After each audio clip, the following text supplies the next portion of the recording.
The horror that unfolded at 47 Hester Street began not with a dramatic event, but with 7 chilling words spoken by a child who had never spoken before.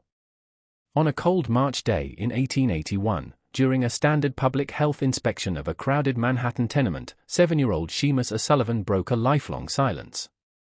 His first words were not a call for his mother or a request for food, but a terrifying accusation. In front of 3 city officials and several witnesses, the boy pointed a trembling finger at his mother, Bridget O'Sullivan, and declared with unnerving clarity, "She hid 7 dead men in our house." This accusation shattered the oppressive silence of the tenement and initiated the discovery of a methodical, calculated horror that would deeply disturb the immigrant community on New York's Lower East Side. The story, however, did not begin with this revelation but with a mother's profound desperation and a community's tendency to ignore unsettling truths to survive. In 1881, Manhattan's Lower East Side was a densely packed, multi-ethnic enclave of immigrants struggling for survival. Irish, German, Italian, and Eastern European newcomers were crammed into tenements that were dangerously overcrowded and rife with disease. Bridget O'Sullivan had arrived from Ireland 3 years prior, a widow whose husband died during their Atlantic crossing, leaving her alone in America with a young son who had been rendered mute by the trauma of witnessing his father's death. Burdened by the need to support relatives still in Ireland, Bridget leased a dilapidated brownstone and converted it into a boarding house, packing every available space with paying tenants, the most destitute of whom slept on straw mattresses in the basement.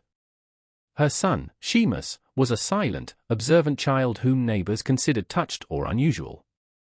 He moved through the building like a ghost, watching everything with intelligent eyes, absorbing details no one realized he understood. Bridget herself had been hardened by her circumstances, transforming from a gentle woman into a pragmatic and calculating survivor. Her boarding house specifically attracted a vulnerable type of tenant, single, sickly male immigrants who carried their life savings on their person and had no family in America to notice if they disappeared. Bridget's first murder occurred 6 months after she took over the property. A sick Irish farmer named Paddy Flanagan, who carried a significant amount of gold, arrived at her door.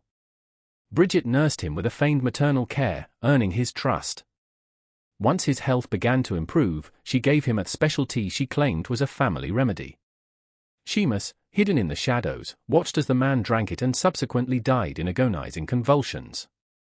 Bridget then deftly stole his money and, under the cover of night, dragged his body to a hidden sub-basement, or sub, behind the furnace, which she had prepared with quicklime to accelerate decomposition and mask odors. This established a grim pattern that repeated over the next 16 months. Bridget would identify a sick, solitary immigrant who displayed signs of wealth. She would personally care for them, gain their trust, and then administer a poisoned remedy. After their death, which she explained away as common diseases like consumption or pneumonia, she would loot their possessions, forge burial documents, and inter the body in the hidden sub. Seamus witnessed each murder from his various hiding spots, his trauma and muteness deepening with each horrific event. Bridget became increasingly sophisticated, keeping meticulous records of her tenants and rotating between undertakers to avoid suspicion. She even used the growing presence of city health inspectors to her advantage, presenting herself as a cooperative and responsible landlord. However, the psychological strain began to show in her increasingly erratic behavior, and her 7th victim, Michael Donovan, was a riskier target with more connections. Seamus witnessed this murder with unprecedented clarity, pushing his trauma to a breaking point. The climax arrived on March 15, 1881, during a routine but thorough health inspection. As inspectors Dr. Samuel Hayes, Margaret Walsh, and Robert Chen investigated the basement, they noticed a chemical smell and a discrepancy in the building's dimensions, suggesting a hidden room. Bridget's nervous protests only heightened their suspicion. It was at this moment that Seamus appeared. Seeing these authoritative figures challenging his mother, he finally felt safe enough to speak. He not only revealed the location of the hidden door but delivered a detailed, precise account of all 7 murders, naming each victim and describing how his mother poisoned them and stole their money. His testimony was so accurate and specific that it left no doubt. Police were summoned and discovered the 7 preserved bodies in the sub. Bridget was arrested while screaming that her son was a liar, but the physical evidence, a hidden ledger of her victims, purchases of arsenic, and the victim's stolen belongings, completely corroborated Seamus's story. The subsequent investigation and trial revealed the full extent of Bridget's calculated enterprise. She was found guilty of 7 counts of first-degree murder and executed.